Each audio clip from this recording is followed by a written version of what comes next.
తీసుకురావడంతో చాలా ఉపయోగపడుతుందనే విషయాన్ని ఈ సందర్భంగా మనవిస్తున్నాను.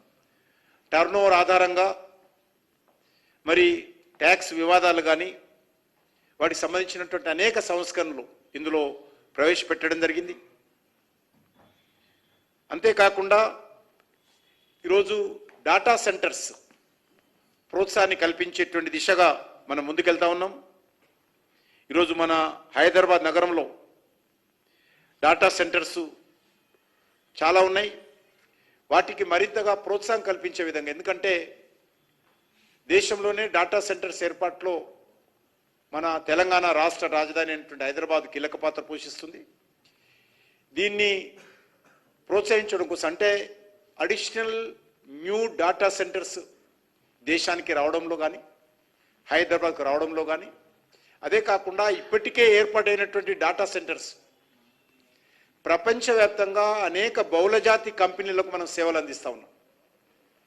అమెజాన్ లాంటి అనేక సంస్థలు ఇక్కడ డాటా సెంటర్స్ ఏర్పాటు చేసుకుంటున్నాయి. అనేకమైనటువంటి ఐటీ కంపెనీలు ఏర్పాటు చేసుకుంటున్నాయి.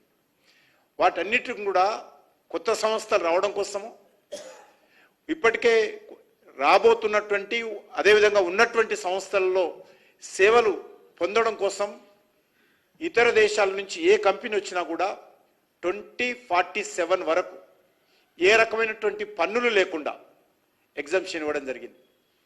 ఇది చాలా ఇంపార్టెంట్ సెక్టార్. ఎందుకంటే డాటా సెంటర్స్ రానున్న రోజుల్లో దేశ అభివృద్ధిలో ఉపాధి అవకాశాలు పెంచడంలో ఎంతో ఉపయోగపడతాయనే విషయాన్ని ఈ సందర్భంగా మనవిచేస్తా ఉన్నాను. అదేవిధంగా ఈరోజు జాతీయ రహదారుల నిర్మాణం కోసం కేంద్ర ప్రభుత్వము గతంలో లాగానే తెలంగాణకి ఈసారి పెద్దపీట వేయడం జరిగింది.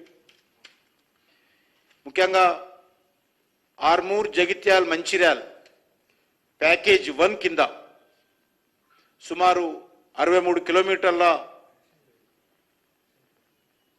రోడ్డుకు 2471 కోట్ల రూపాయలు కేటాయించాం. అదేవిధంగా ఇదే package 2 4 lane road Armoor, Jagtial, Mancherial మరొక 68 కిలోమీటర్ల ప్యాకేజ్ 2కు 2730 కోట్ల రూపాయలు ప్యాకేజ్ 2 కింద బడ్జెట్ కేటాయింపులు చేశారు.